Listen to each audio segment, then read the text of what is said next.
Geçe günü Jeenbekov'un kadrı olsa, bugün menin kadrım olup kaladı.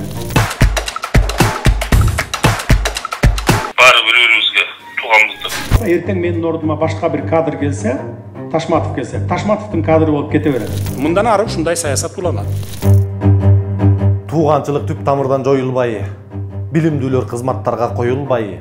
Биригүүлөр күчөбаттың бул заман болуп калды, мышык чычкан оюндай. Ар тараптан кысымдарын көрсөк дагы, айтуудан тажабаган тууганчылык, иштүүлөрдүн ич катмары тажатты, иликтесең бүт эле тууган чыгып. Хажообуздун инисинин достору болуп калды, чоң кызматтын бостору. Социалдык сеттерден бизге жазып, сөгүнүшөт А деген дооздору.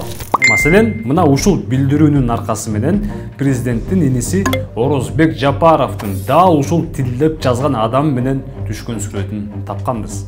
Ал Азамат Муканов. Так ушул адам былтыр август айында жогорку кызматка ээ болуп, милдеттүү медициналык камсыздандыруу фондунун төрагасы болуп дайындалган.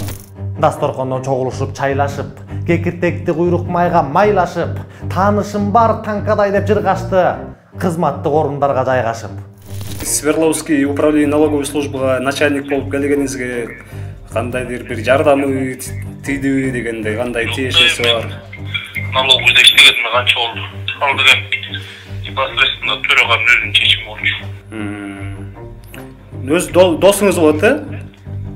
Илгери жаш кезде бири-бирибизди таанышыбыз.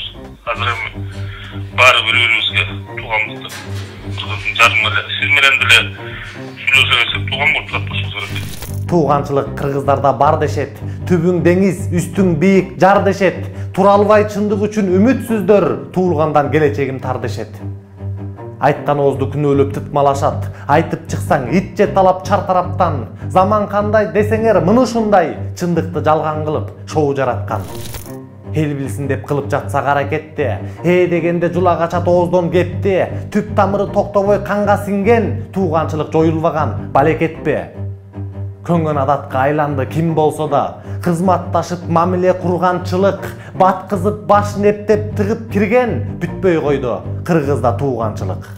Мен сенин мыйзамыңды жазып берем, сага шарт түзүп берем, мага кайрылсаң сенин маселелериңди чечип берем. Сиздин 87 сомуңуз Кыргызстанда коррупция менен күрөшүүгө кандай жардам берет? Анткени Айтайт ТС каналынын миссиясы Кыргызстандын элине кызмат кылуу, элдин үнү болуу.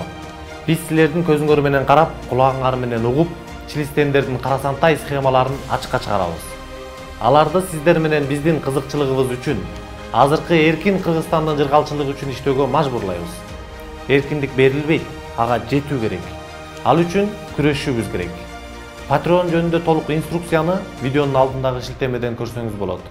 Patreon'дон бизди колдоңуз.